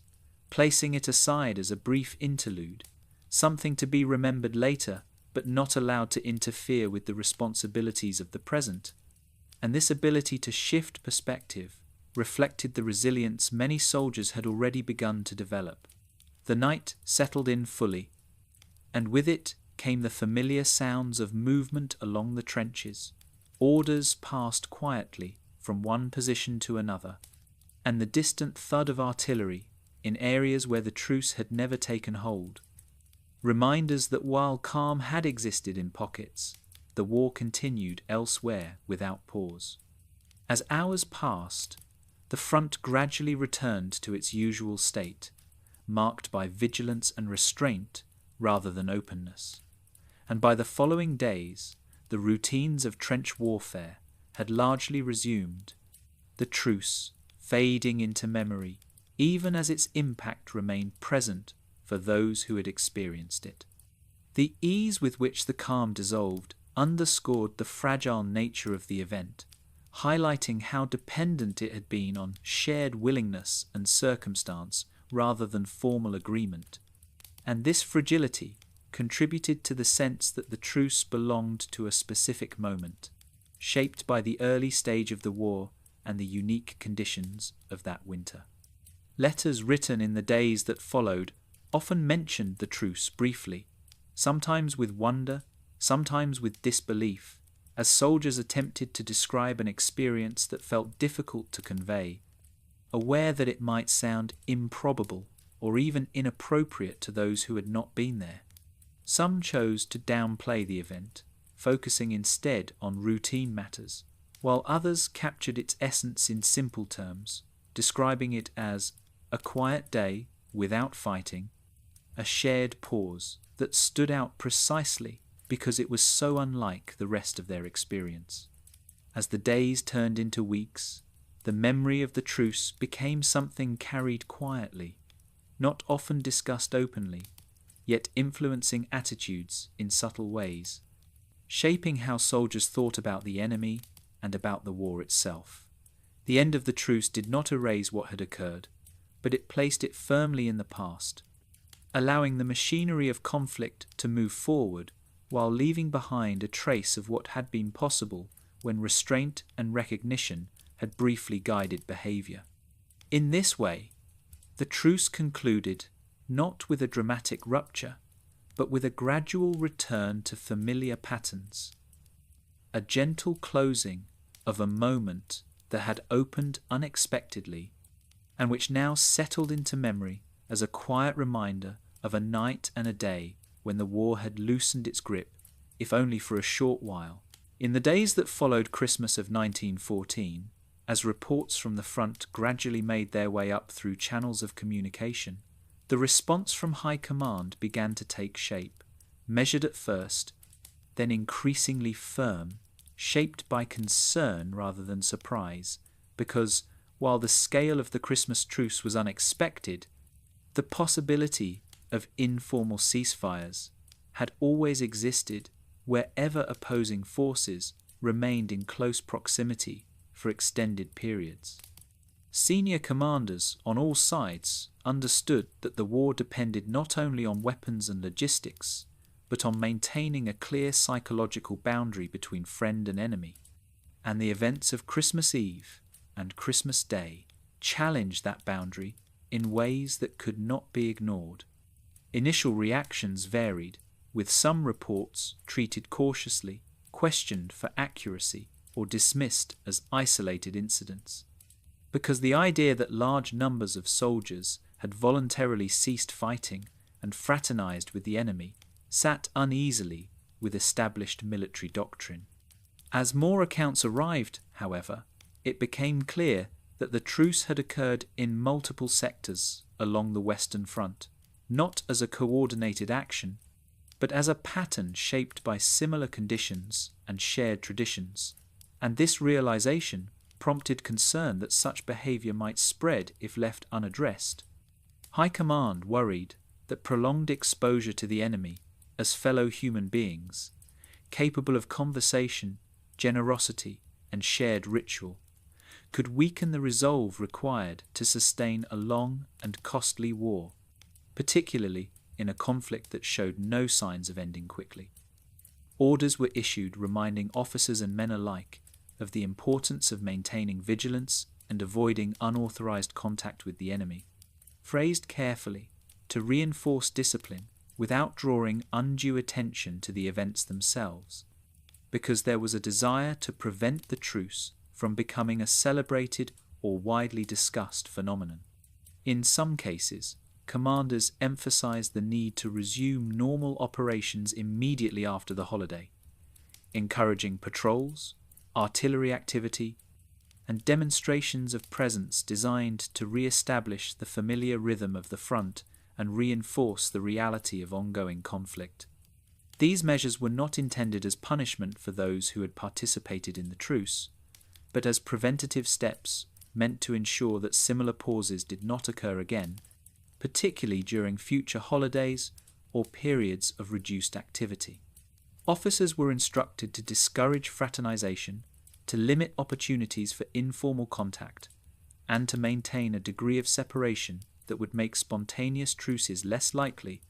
And while these directives were framed as necessary for operational effectiveness, they also reflected a deeper anxiety about the psychological impact of empathy in wartime. Commanders understood that the war required soldiers to act against individuals who, under different circumstances, might have been neighbours, co-workers, or friends, and any event that highlighted this shared humanity threatened to complicate that task. In the months that followed, efforts were made to rotate units more frequently, introduce new forms of propaganda, and increase the intensity of operations during traditionally quiet periods, all aimed at preventing the conditions that had allowed the Christmas truce to emerge. These changes reflected a recognition that the early phase of the war had been marked by a certain restraint and familiarity that could not be sustained if the conflict were to continue on the scale anticipated. While official histories and reports often downplayed the truce or omitted it entirely, the fact that orders were issued in response to it indicates that High Command took the events seriously, viewing them not as a harmless anomaly, but as a potential challenge to the structure and discipline of the armies involved. At the same time, there was an awareness that overt punishment or harsh reprisals might prove counterproductive, drawing attention to the truce and fostering resentment among troops who had experienced it as a moment of relief rather than disobedience. As a result, the response remained largely administrative and preventative, focused on shaping future behaviour rather than addressing past actions. For the soldiers who had participated in the truce, these changes were felt gradually, through shifts in routine and emphasis, rather than through direct confrontation, and while the memory of the Christmas ceasefires remained vivid for them, it became increasingly clear that such moments would not be tolerated again. The High Command response to the truce thus marked a turning point in the war's progression, signalling a move towards stricter control and a more hardened approach to the enemy, one that would define the years to come. Yet even as these measures took effect, the events of Christmas 1914 could not be entirely erased, because they existed not only in reports and orders, but in the memories of those who had lived through them, quietly influencing how the war was remembered and understood, even as official narratives sought to reassert the primacy of discipline and duty over empathy and pause. The reasons the Christmas truce of 1914 happened are not found in a single cause or decision, but in a quiet convergence of circumstances that came together at a very specific moment in the war, shaped by timing, environment, shared culture, and the psychological state of the men involved, all of which combined to make restraint feel possible, even natural, in a conflict that had already caused so much disruption. By December of that first year, the war was still young enough that many soldiers retained strong ties to civilian life, having enlisted only months earlier, bringing with them habits, expectations,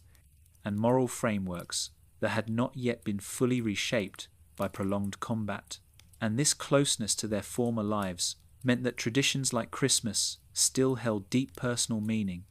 acting as emotional anchors in an otherwise unfamiliar world. Unlike later years of the war, when propaganda would harden attitudes and portray the enemy in increasingly absolute terms, 1914 existed in a space where hostility had not yet fully crystallized. And while national loyalty was strong, it had not entirely erased the recognition that the men on the opposite side of the trenches were, in many ways, similar in age, background, and experience. The physical structure of trench warfare itself also played a role, because the close proximity of opposing lines created a strange intimacy, where soldiers could hear one another speak, sing, and move, especially at night, and over time, this proximity made it difficult to maintain the illusion of distance or abstraction, replacing it instead with a constant awareness of shared presence. This awareness did not undermine discipline on its own, but it laid the groundwork for moments of restraint, particularly during periods when active fighting was minimal and the environment encouraged stillness rather than action. Winter conditions contributed significantly to this atmosphere, as cold temperatures, shorter days, and difficult terrain slowed operations and discouraged movement, reducing the intensity of combat and allowing long stretches of quiet to settle over the front, creating space for reflection and observation rather than immediate reaction. The absence of major offensives during this period meant that soldiers were not operating under constant pressure, and this relative lull made it easier to imagine a pause, even if only briefly, because the machinery of war was not fully engaged at that moment. Christmas itself carried symbolic weight that transcended national boundaries, particularly among soldiers from predominantly Christian backgrounds, and the shared rituals associated with the holiday, songs, prayers, candlelight, and gatherings created a common language that did not require translation or negotiation. Music, in particular, served as a powerful catalyst because familiar carols carried emotional resonance that bypassed rational barriers, evoking memories of home and community that softened perceptions of the enemy without demanding conscious effort. When soldiers heard these melodies drifting across no man's land, they were reminded not of opposing armies, but of shared human experiences, and this reminder made restraint feel appropriate rather than risky.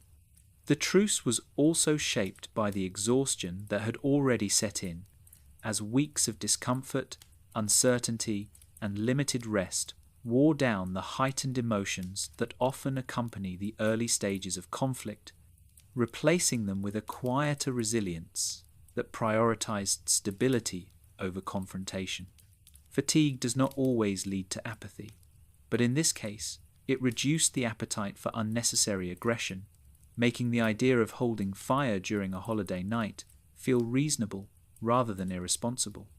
Another important factor was the absence of clear prohibitions at that early stage of the war, because while military discipline was firmly in place, explicit orders against fraternization had not yet been emphasized to the degree they would be later, leaving room for individual judgment and discretion. particularly among junior officers and enlisted men.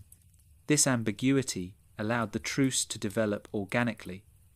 without immediate fear of punishment, as soldiers responded to the moment rather than to anticipated consequences. The truce was not an act of rebellion, but a collective decision shaped by circumstance, where each small act of restraint encouraged the next, creating a chain reaction that transformed individual choices into a shared experience. Importantly, the truce did not occur everywhere, nor did it involve every unit, which underscores the idea that it depended on local conditions rather than universal sentiment, requiring the right combination of leadership, environment, and willingness on both sides. In sectors where fighting had been particularly intense, or where units were newly arrived, the truce was less likely to occur, suggesting that familiarity and relative calm were essential components. The fact that the truce emerged independently in multiple locations speaks to the shared nature of these conditions, as similar circumstances produced similar responses among men who had never communicated with one another beforehand. At its core, the Christmas truce happened because the war had not yet fully stripped away the social and moral frameworks that governed everyday life,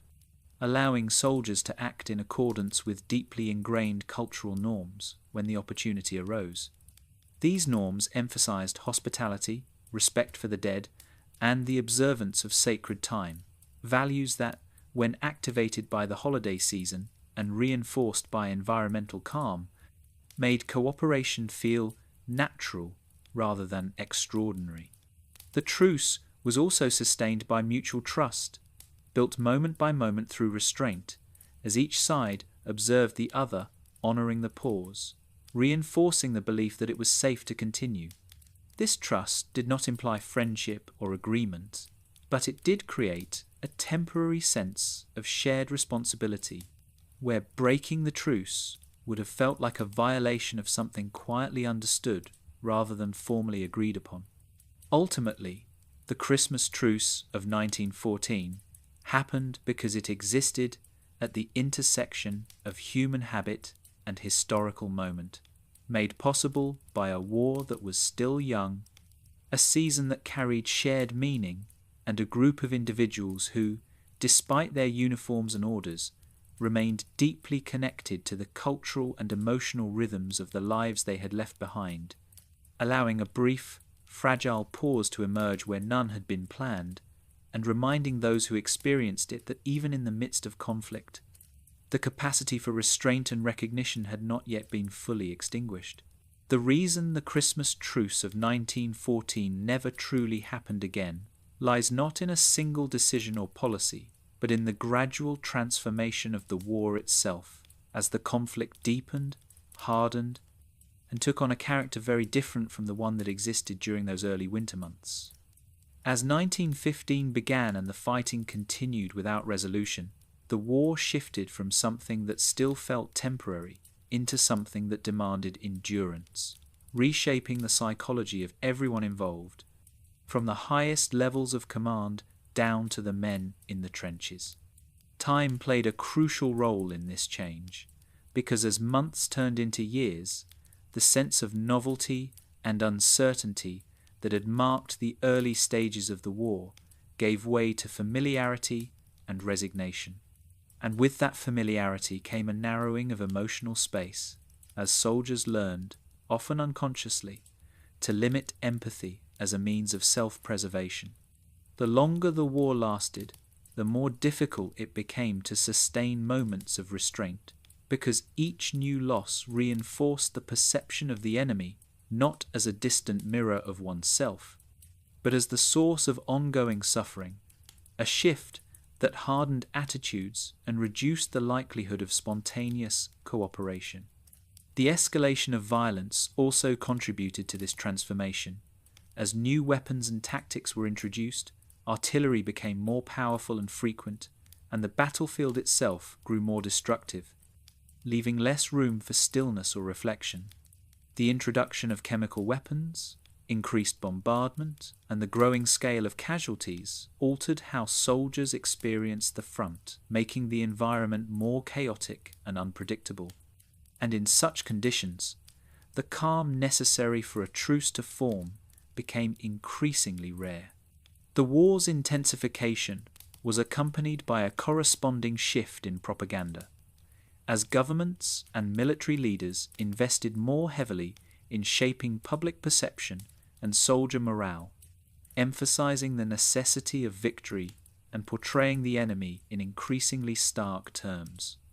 This messaging filtered down to the trenches, reinforcing divisions and discouraging the kind of familiarity that had made the 1914 truce possible, because empathy, once highlighted as a shared human trait, came to be seen as a vulnerability that could undermine resolve. Command structures also adapted in response to the Christmas truce,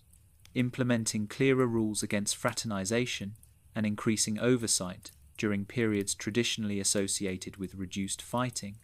such as holidays or quiet sectors of the front.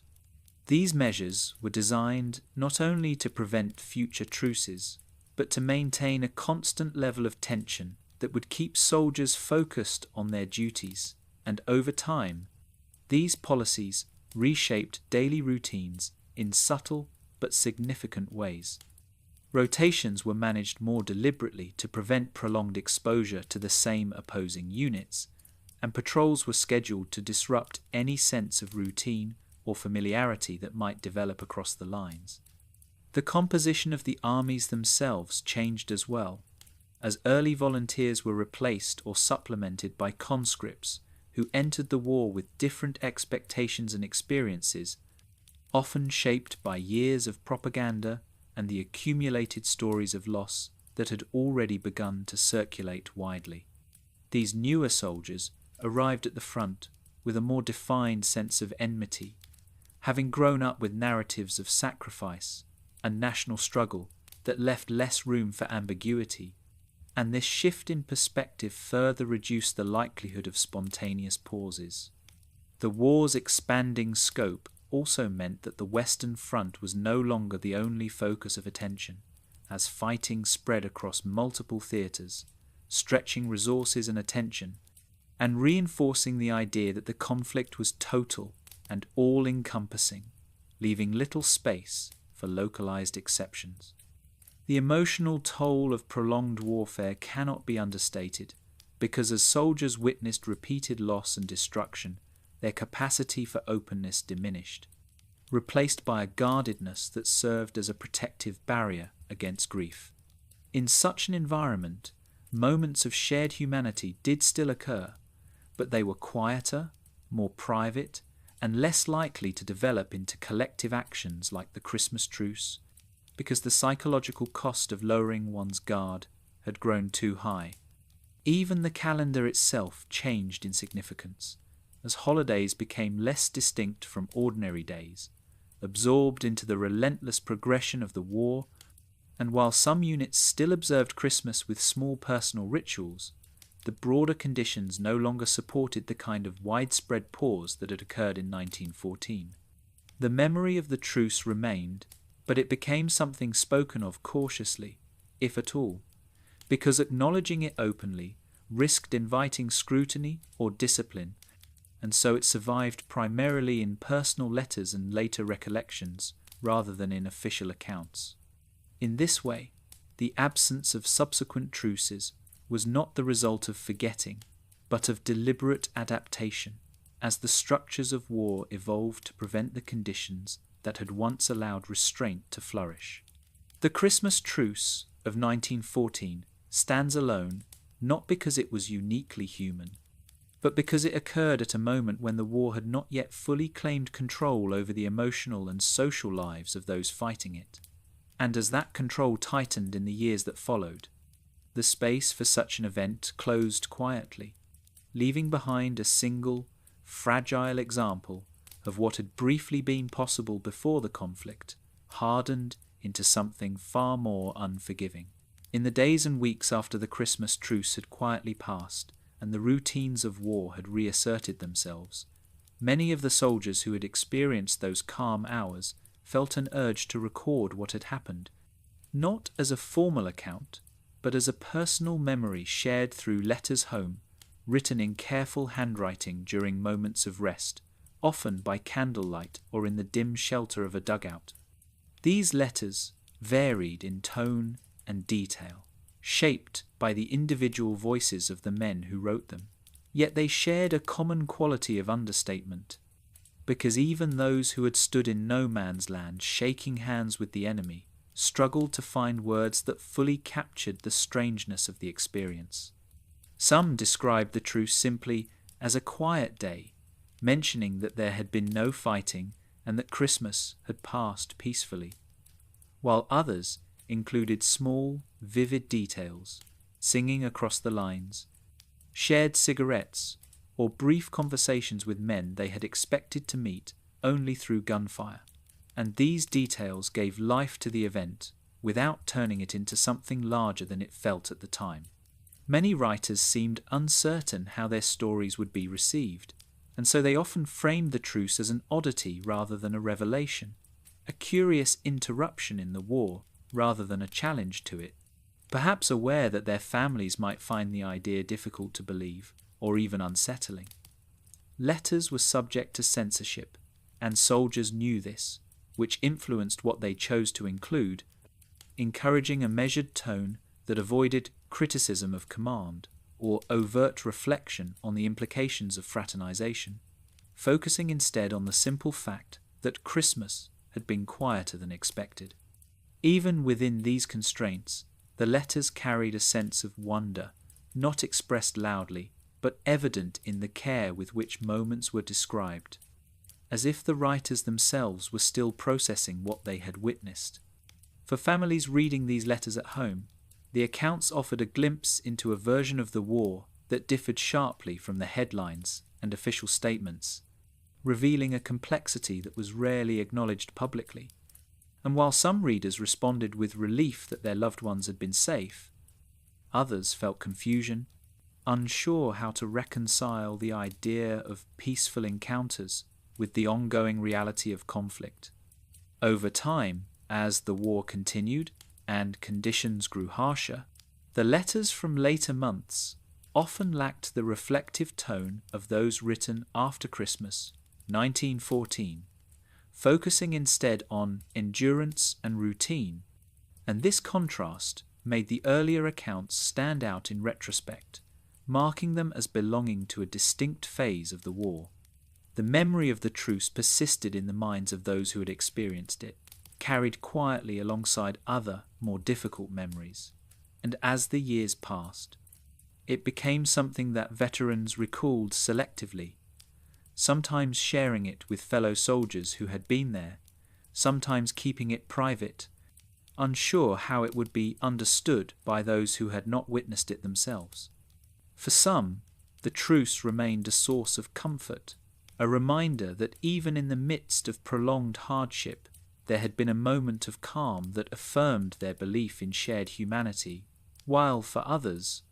it took on a more bittersweet quality, coloured by the knowledge of what followed, years of fighting that made the pause feel increasingly distant. As the war ended and veterans returned to civilian life, the memory of the Christmas truce resurfaced occasionally in conversations, memoirs, and interviews, often described with a quiet emphasis on its improbability, as if the speakers themselves were surprised that it had happened at all. These recollections varied in detail, shaped by time and the natural process of memory, yet they consistently highlighted the simplicity of the event, its lack of grand speeches or formal agreements, and this consistency suggests that what mattered most to those who experienced it was not what it represented symbolically, but how it felt in the moment. Over decades, historians began to collect and compare these letters and recollections, piecing together a more complete picture of the truce, aware that memory is imperfect,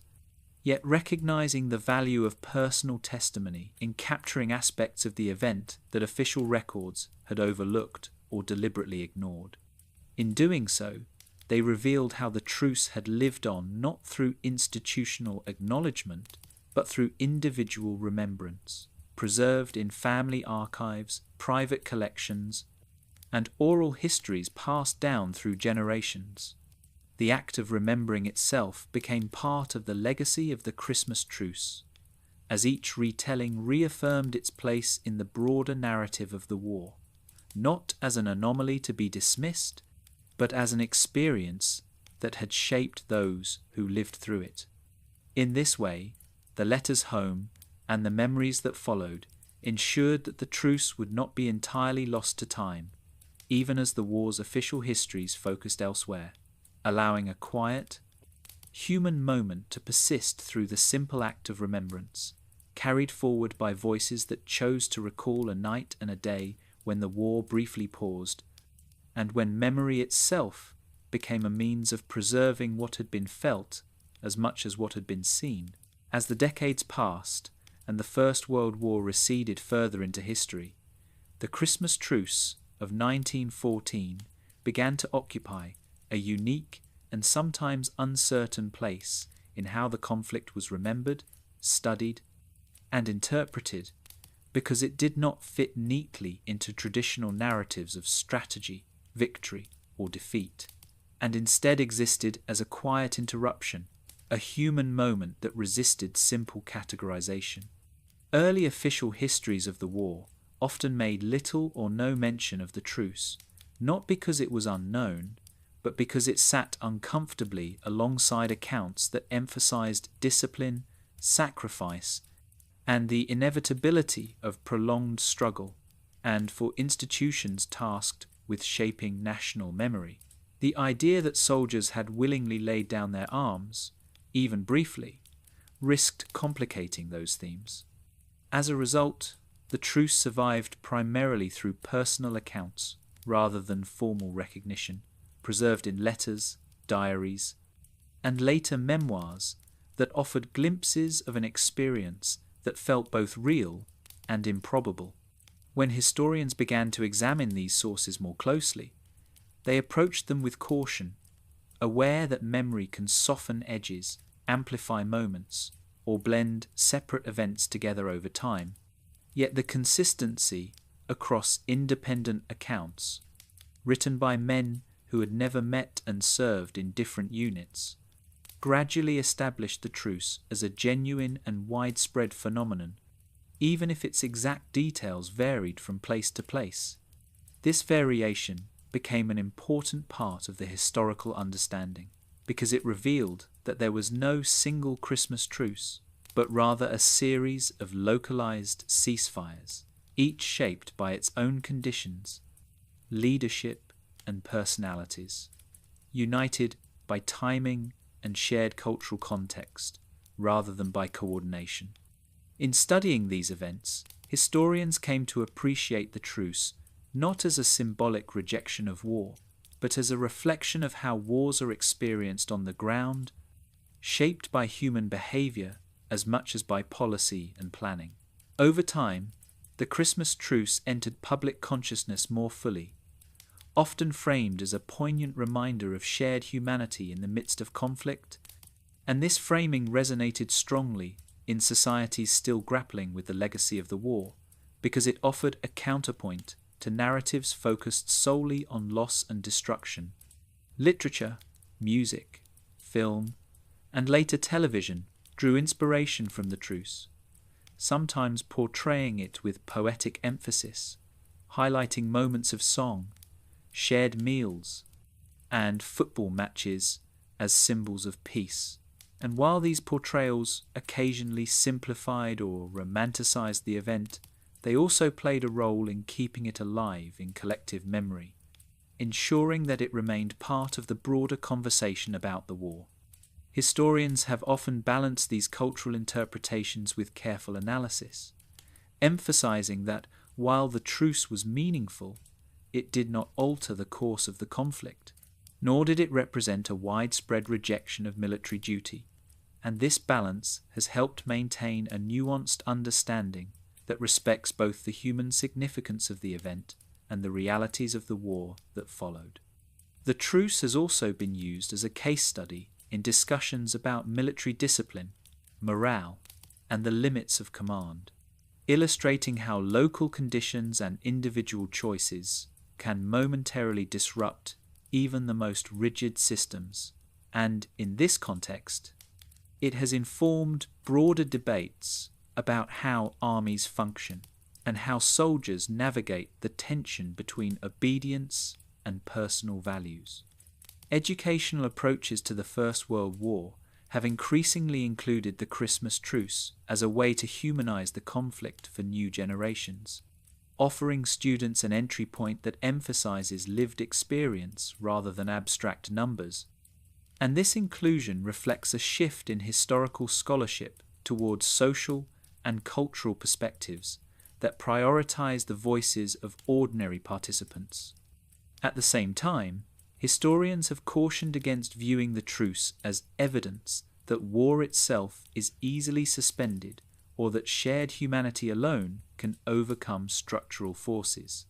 pointing out that the conditions that allowed the truce to occur were specific and fleeting, and that the years that followed demonstrated how quickly empathy can be overshadowed by fear, loss,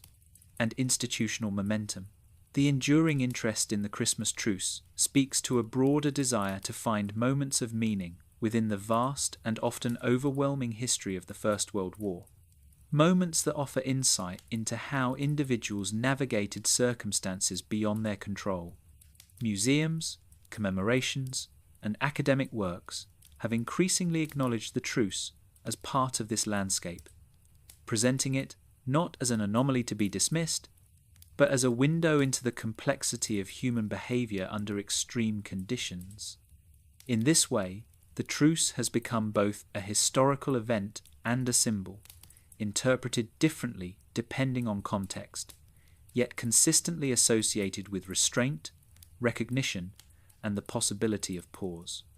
As scholarship continues to evolve, the Christmas truce remains a reminder that history is not only shaped by grand decisions and sweeping movements, but also by small,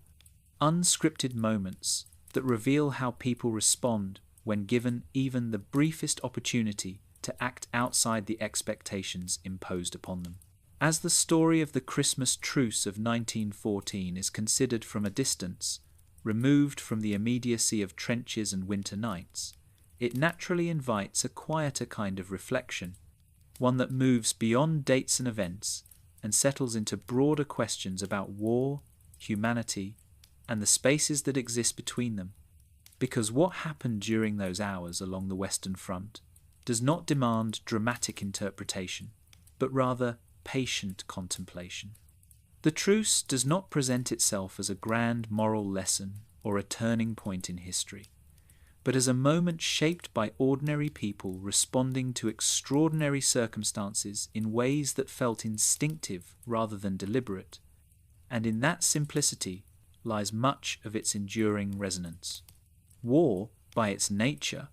asks individuals to suspend parts of their everyday moral framework, to follow orders that place them in opposition to others they have never met, and to do so repeatedly over long periods of time. And the Christmas truce offers a brief glimpse of what happens when that suspension loosens even slightly, allowing familiar social instincts to resurface. The men who sang, spoke, exchanged gifts, and stood together in no man's land did not do so to make a statement or to challenge the structure of the war, but because the moment felt appropriate, shaped by shared exhaustion, shared culture, and a shared understanding of the season, and this lack of intent makes the event feel particularly human, grounded in lived experience rather than ideology. Reflecting on the truce invites consideration of how thin the line can be between conflict and cooperation when individuals are placed in close proximity over time, and how much of war's persistence depends on systems that reinforce distance, abstraction, and routine, rather than on constant personal hostility. The truce illustrates that when those systems momentarily relax, Even without formal agreement, people often default toward recognition rather than aggression, not because they reject duty,